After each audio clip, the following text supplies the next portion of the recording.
Alright, people. Boy, I tell you what, I just had a battle. Some Gibbs junk. We got him this new scope, but hey, some of you that watch the channel, I assume, let me see what we got going on here. This isn't really what the video is about, but it's got these clamps. I know nothing about guns. Here's the gun that we're going to put it on. That's not what this video is about, but if anybody knows something about guns, let me know. Ridge Runner, I know he said he knows about guns. If you watch this, let me know what I need for that, if you would. Okay, what this video is about, this is, save that. Today, I did something that, this is the first for me.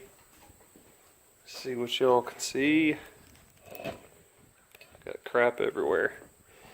Alright, my little Ranger out here. The other day when sorry to keep jumping around. This Ranger had a miss, so I took these spark plugs out, and you can see, I think they're the original ones. They are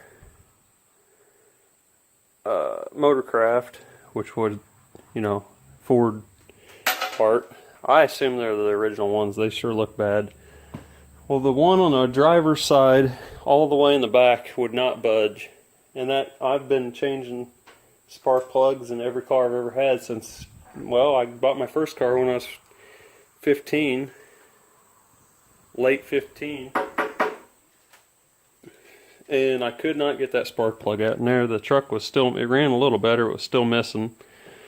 And, what was I saying?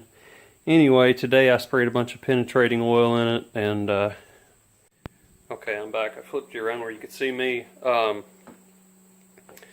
I actually jacked that one side of the truck up where the engine would be leaned over, sprayed all kinds of penetrating oil in it, trying to, get it to penetrate these threads, and it wouldn't budge. Well, then I got mad, put a little bit smaller socket, and went nuts with it with the air hammer, and the porcelain busted on it. So I thought, well, there's no turning back now.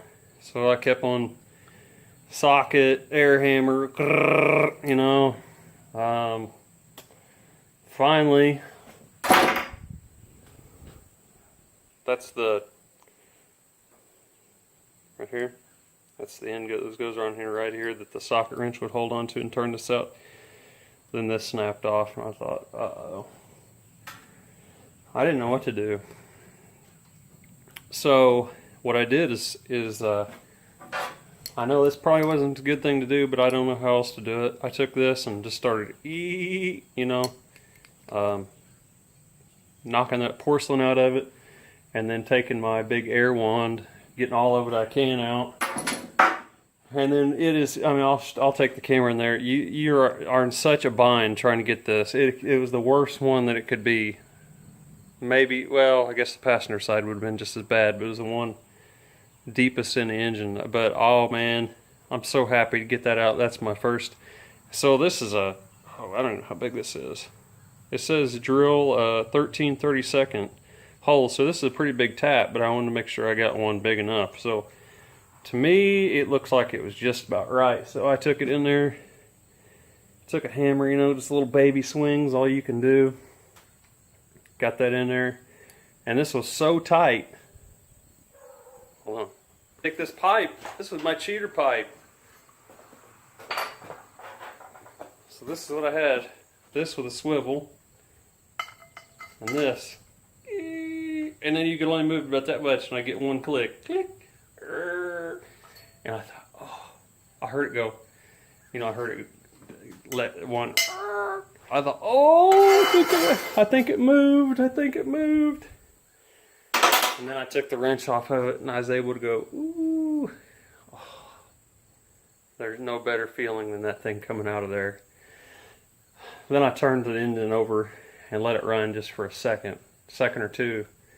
Try to blow anything out that might be in there already. Blow it back out the spark plug hole. So I'll take you over here and show you what tight quarters we're dealing with here. Yeah, my light's on. Let me see. Let me stick you down in here. See, it's hard to even get a phone down in here. There it is. There's that little devil right there. There we go. Whoop. There it is. You can kind of see where I've been beating on it and stuff, but I got it out. Hee got it out. Oh man, it's tight in there though. You see it's, let me try to stick my finger in there, you can see how hard it is. Way back in there, so I'm trying to hammer and whew. There you go, kids. That's your lesson for the day. This will probably be a short video, but okay, what I'm gonna do here is a little bit of voiceover, because I think when I was going on about this, I was a little kind of drunk with excitement. I was rattling on and saying the wrong thing, so let's clean it up here, okay? What I was gonna say there is, kids, that's a lesson for you today, is don't give up. That's the lesson. I was very frustrated with that. It was tight quarters to get into it. It was something that I haven't tried before, but I stuck with it and got it out of there. So, yeah, it worked out. But I think what I was talking about is just basically this truck. I've had it about probably a year and a half. It's been a really good truck. I drive it 100 miles a day. Bought it from a guy that his father-in-law had passed away, and then he kind of inherited it. It had 78,000 miles, and now I think it's got like 124 and change. So I've put a lot of miles in it in a short amount of time. It's a 3.0 V6, and I've heard it gets about 22, 23 mile a gallon. That's what I get with it. Oh, I think I'm getting ready to show the mileage here. Yeah, 124, 955. So I've put a lot of miles on it in a short amount of time. Like I said, I've read some stuff on the internet about it. They say it's the 4-cylinder power, but V8 mileage. So I don't know. It gets 22, 23 mile a gallon usually what I get out of it. So it's been a really good truck, and I was very happy to get that thing out of there finally. So thanks everybody for watching. We'll see you later.